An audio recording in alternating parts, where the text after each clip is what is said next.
pneumatique Versaclar. C'est beaucoup similaire au modèle AccuTab qu'on voit souvent aussi. La différence principale entre les deux, je dirais que lui, il fonctionne à l'aide d'un Venturi.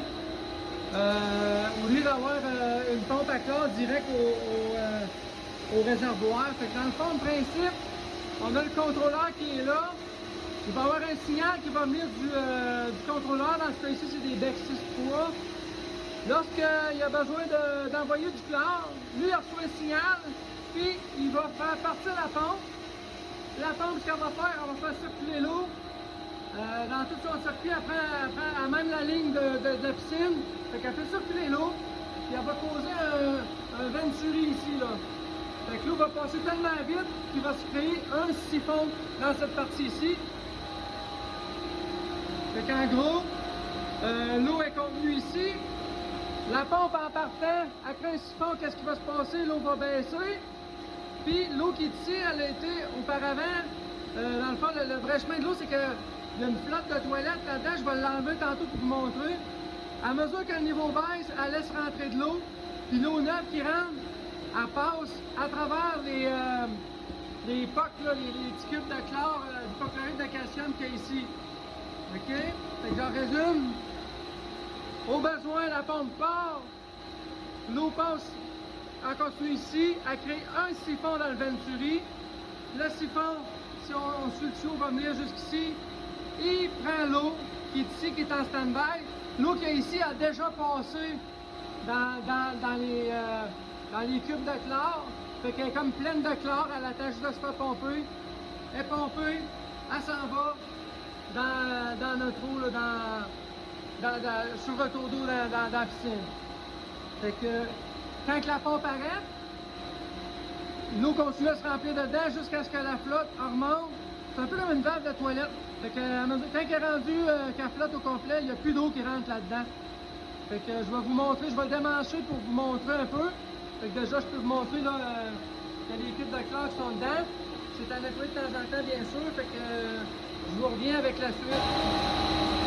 Ok, fait que j'ai enlevé mon panier plein on va appeler ça des coques de chlore. On voit la flotte qu'on parle ici, là. Fait que là, il y a de l'eau dedans présentement. L'eau qu'il y a là-dedans, là, est imbibée de chlore. Elle a sorti par ici. Il y a un trou dans le fond de ça. L'eau a passé dans les coques, elle a retombé dans le fond. Fait que l'eau qui est là est pleine de chlore. Quand la pompe va partir, l'eau va s'en aller, il y a un petit tuyau dans le fond, elle va se faire siphonner par là, par le Venturi, puis elle va aller s'acheter un peu la flamme par là. Fait qu'elle va aller s'acheter dans notre ligne de piscine, plus loin des tuyaux.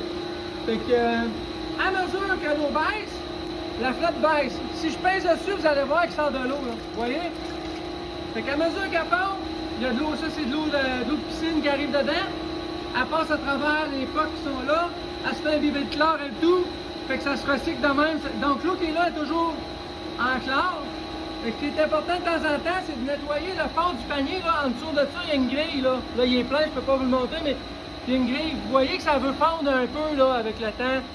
Fait que ça finit que ça fait une croûte, ça bouche les trous. Donc, ça finit que l'eau elle vient, elle frappe un mur en guillemets parce que le chlore est rendu bouché bien raide. Fait qu'elle touche à peine, puis elle ressort tout de suite. Donc l'eau qui vient, elle se fait plus chlorer. Fait que là, le monde il m'appelle, puis il dit bon ben j'ai un problème avec mon chlore, il monte pas. Là, je lui pose plein de questions. Oh, ouais, il y a des pocs dedans, puis ça, mais là, il nettoie, c'est pas assez nettoyé. Quand on en met trop aussi, des fois, c'est à cause de ça. Ici, ils ont peut-être un peu trop mis. Moi, je vais mettre la moitié de tout ça encore, là, serait correct. Mais je dis ça, mais en même temps, je sais pas à quel point ils en consomment ici. Là. Ça se peut qu'à la moitié, ils passent le temps à mettre aussi. Si vous savez que vous allez le consommer relativement rapidement, c'est correct de le remplir, là, mais si vous faites longtemps avec cette quantité-là, je vous dirais de réduire ça de moitié. Parce qu'en plus, dès que l'eau touche à ces cubes-là, il y a un peu de chlore qui part en gaz un peu. C'est comme si je te dirais que ça s'évente. Ça finit qu'après un certain temps, il ne reste plus beaucoup de chlore dedans, il est parti en gaz, puis il reste juste du calcium dedans. Fait que là, oui, il fond, oui, il s'en va, mais il n'est pas efficace, là, il donne pas, ça ne monte pas assez vite en chlore. Donc, si on sait qu'on va le passer rapidement, c'est beau. Sinon, je dirais d'en mettre le moins possible. Ça va être du essai-erreur selon vos installations et de la consommation de chlore de vos équipements. Alors, on a un petit strainer ici aussi.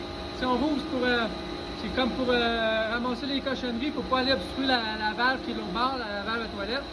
On a un petit débitmètre qu'on peut regarder quand on l'ajuste aussi. On va l'ajuster par ici, là, fait que, on va ajuster le flot de l'eau qui passe pour monter ou descendre le débitmètre. C'est tous des petits ajustements de fine tuning qu'on peut faire si jamais on passe droite. Surtout des spas, quand les bassins sont plus petits, c'est facile de, on va dire, de dépasser la consigne, puis hop, là, il faut attendre que ça rebaisse, on passe droite. Au lieu d'avoir juste 2 clars, ben, on se ramasse à 4, puis hop, c'est trop un peu.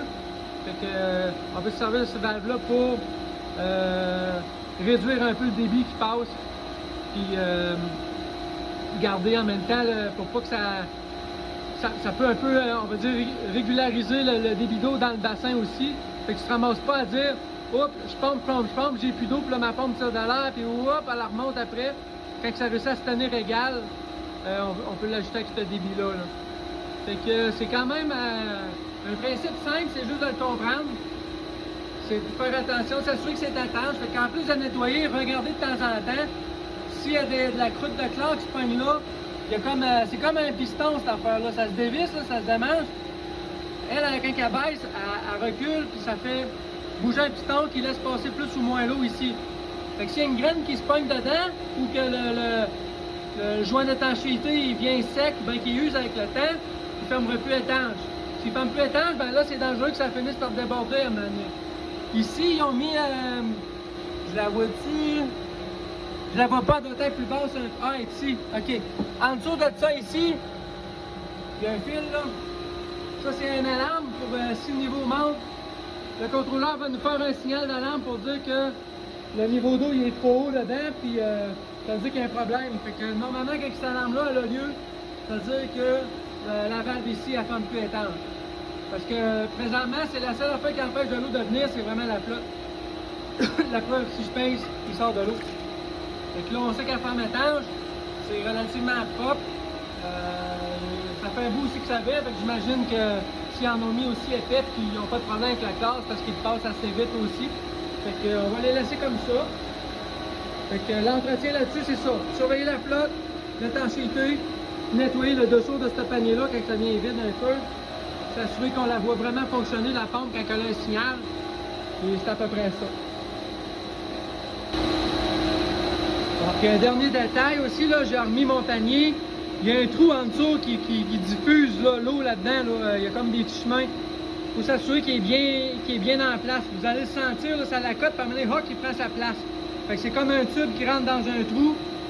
S'assurer que c'est bien rentré quand on le place, sinon l'eau ne passera pas partout et ça ne sera pas efficace. Une dernière affaire aussi, ces types de chlorateurs-là, il faut absolument mettre la même marque de chlore là, qui est vendue avec. Ça chlore dans ce cas-ci. Si vous avez AccuTab, ils ont des pocs faites exprès. Mélangez jamais d'hypochlorite avec du chlore stabilisé, ce qu'on appelle du trichloro. C'est pas compatible. Vous allez créer des problèmes, en plus que c'est dangereux, puis ça peut... quand c'est fermé en plus, ça c'est pas étanche, c'est correct, mais ça peut même exploser. J'ai déjà vu une photo d'un collègue d'une autre compagnie qui m'a montré une photo d'un chlorateur qui avait explosé parce qu'il n'avait pas mis de bon chlore dedans. Là. Fait que c'est de la chimie, il n'y a pas de chance à prendre avec ça. Mettez la bonne affaire. En plus, ils sont faits pour se diluer avec l'eau. C'est pas comme des pocs que tu laisses dans l'écumoire chez vous puis ça fond avec le temps. Ça fond très vite. C'est fait pour se faire éroder. C'est pas comme l'autre qui est fait pour fondre avec le temps. Fait que, en plus, le chlore stabilisé, c'est pas compatible avec les sondes d'ORP. Fait que les genres de systèmes qu'on a qui incluent ces équipements-là, habituellement, ils ont ça.